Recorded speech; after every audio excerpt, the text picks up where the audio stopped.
Böyle arkadaşlar tek tek bunları döne döne dikeceğiz. Bunu buradan buraya geçiyorum.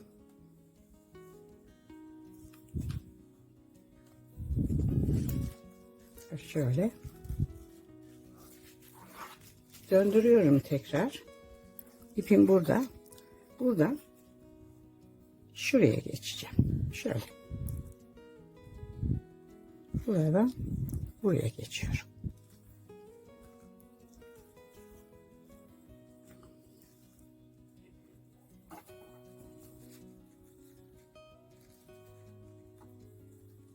Evet.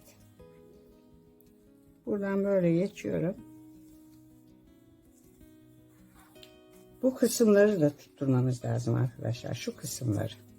Çünkü şöyle çantayı kaldırdığımız zaman, kutuyu kaldırdığımız zaman bu kısımlar yukarıya doğru çekilmesin.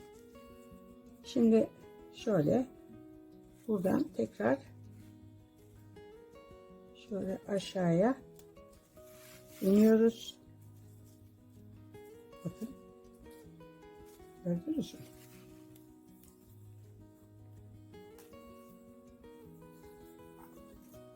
Ve burası da bakın sıkıca tuttu. Gördünüz mü? Döndürüyorum. Şuranın da tutması lazım. İster tek tek tuttura gidin. İsterseniz önce bu kısımları böyle tutturun. Sonra dönüşte de bu iç kısımları tutturun. Yani artık hangisi işinize gelirse arkadaşlar o şekilde dikebilirsiniz. Buraya geldik. Şimdi burada buraya geçeceğim. Tekrar. Şöyle. Gördünüz mü arkadaşlar tuttuğunu? Buradan buraya geldim. Burada şöyle alt kısımda şöyle buraya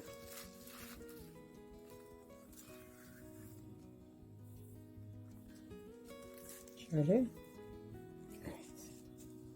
Bu şekilde arkadaşlar bunlardan önce 4 sıra dikeceğim. Sonra şunları dikeceğim. Bunu dikeceğim zaman tekrar göstereceğim. Arkadaşlar bakın. Şimdi buraya ben şöyle 4 sıra şuradan daha rahat gözükür herhalde. Şu iç kısımdan şuradan. 4 sıra dikdörtgenlerden diktim. Şimdi 3 sırada şu tek tarafa 3 sıra, diğer tarafa da 3 sıra olmak üzere şöyle yarım yanlar dikeceğim. O yarım yanlardan bir tanesini zaten tutturdum. Bakın bunlar şöyle dikildiği zaman arkadaşlar üstüne bir tane daha tamamını koyacağım. Şu arada boşluk olacak. Buradan böyle tutarak kutuyu kaldıracağız. Şöyle yapacağım. İpim burada. Şuradan ikinci sıradan şöyle içeriye iniyorum. Alttan çekiyorum. Şu kısmı şöyle sıkıştırıyorum. Sonra bakın sıkıştırdım. Bunu tekrar buraya çıkartıyorum. Tekrar buradan arkadaşlar şöyle şu aradan şöyle yukarıya çıkıyorum. Çıktım. Buraya çıktım. Şimdi buradan şuradan bakın arkadaşlar şöyle göstereyim. Şuradan şöyle tutturuyorum. Tamam mı?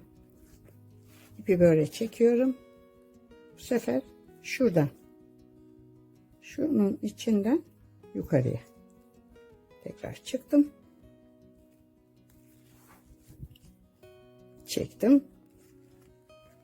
Yalnız fazla çekmeyin arkadaşlar. Çünkü böyle geriliyor. Yine şunun altından bir kattan aşağıya indim. Tamam mı arkadaşlar? Buraya birazcık sabitlememiz gerekiyor. Onun için ne yapıyorum bu sefer? Şöyle 2 tane de bir şöyle belli yerlerde çift dikiş dikiyorum. Şöyle çektim. Tekrar aşağıya indim. Tekrar ipi tekrar buraya çektim. Tekrar buraya çektim ve yine buradan bu şekilde dışarıya çıktım. Yine bunun altından şöyle bakın. Şu arada çekiyorum. İpleri yalnız düz çekin arkadaşlar. Yoksa kağıdı yırtarsınız. İğnemi tekrar buraya çekiyorum. Şimdi bu kısmı bitirdikten sonra arkadaşlar şu iç kısımlardan da dikeceğim. Ve sonra buraya böyle 3 sıra bu şekilde bölüm dikeceğiz. Şimdi 4 sıra şu normal karelerden diktikten sonra 3 sırada şu yarım gövdelerden diktim. Yan gövdelerden diktim yarım olan. Şimdi bunun üstüne 4 sırada şulardan yine dikeceğim. Bakın şu ara böyle boş olacak. Şöyle. Buradan tutarak kutuyu kaldıracağım. Bunu diktikten sonra arkadaşlar şöyle ortayı ayırmak için birbirinden şunlardan yapacağım. Bunlardan da 11 tane üst üste koyarak dikeceğim. Böyle kutuyu ikiye bölmüş olacağım. Şimdi ipim burada. Şimdi bunu şu vaziyette koydum.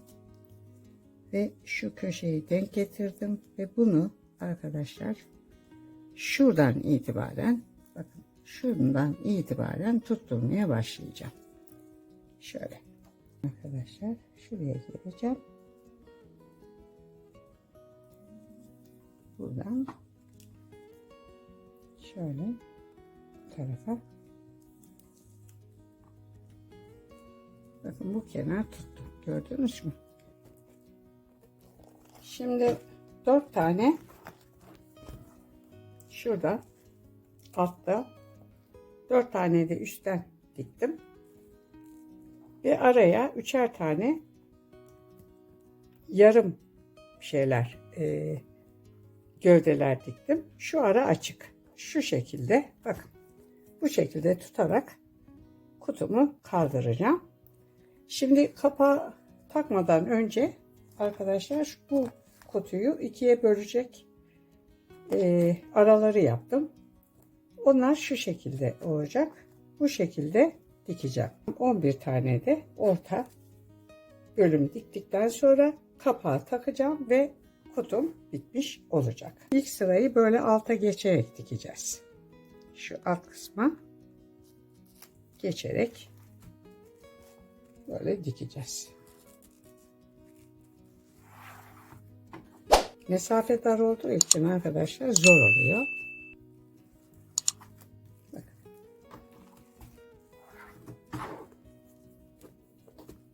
Bakın buraya çektim ipi. Buradan şöyle gelip buradan içeriye gireceğim. Bu şekilde. Bakın buradan içeriye girdim. Böyle geçtim.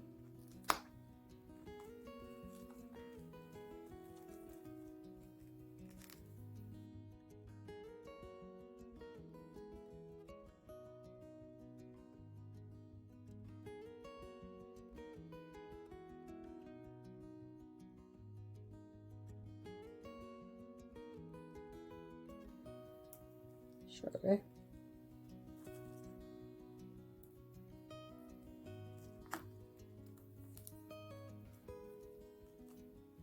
Yani.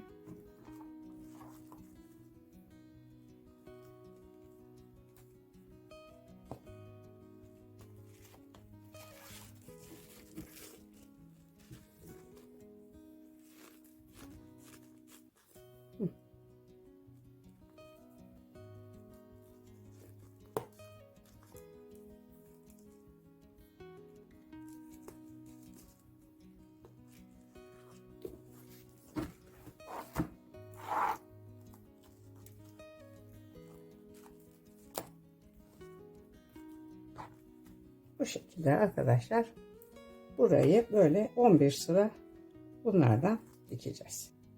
Arkadaşlar bakın dikiş kutum bitti. Bu şekilde ortadan da ikiye böldüm. Şöyle 3 bölüm burada kaldı. 4 bölüm burada kaldı. Siz bunu biraz daha geniş tutabilirsiniz. Bana bu yetiyor. Şimdi kapağını dikeceğim. İpim burada. Bakın. Bu şekilde tutup sadece üçgen olaraktan fazla sıkıştırmadan arkadaşlar yalnız. Şöyle çekiyorum. Buradan buraya giriyorum.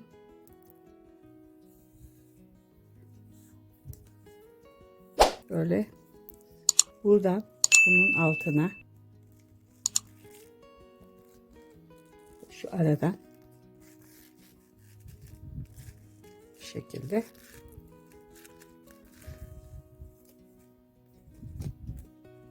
altına giriyorum. Bakın. Buradan buraya geçiyorum. Buraya geçiyorum. Buradan. Şuradan şu alttan. Böyle. Bu şekilde arkadaşlar böyle bunu tutturacağız.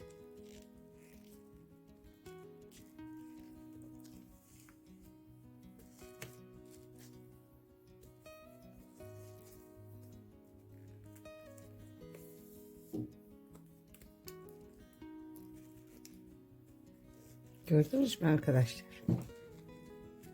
Bu şekilde şu başa kadar dikeceğim. Dikiş kutum bitti. İçi bu şekilde bayağı geniş oldu. Ki buraya böyle makasım rahatlıkla giriyor. Şuraya makaralarımı koyacağım.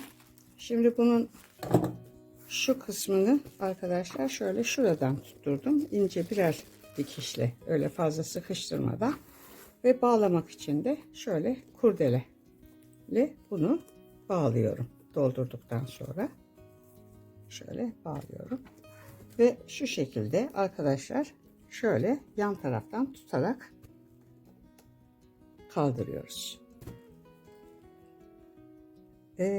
Videom burada sona erdi arkadaşlar. Videomu beğenmeyi, kanalıma abone olmayı unutmazsanız sevinirim. Bundan sonraki videolarda görüşmek üzere. Hoşça kalın.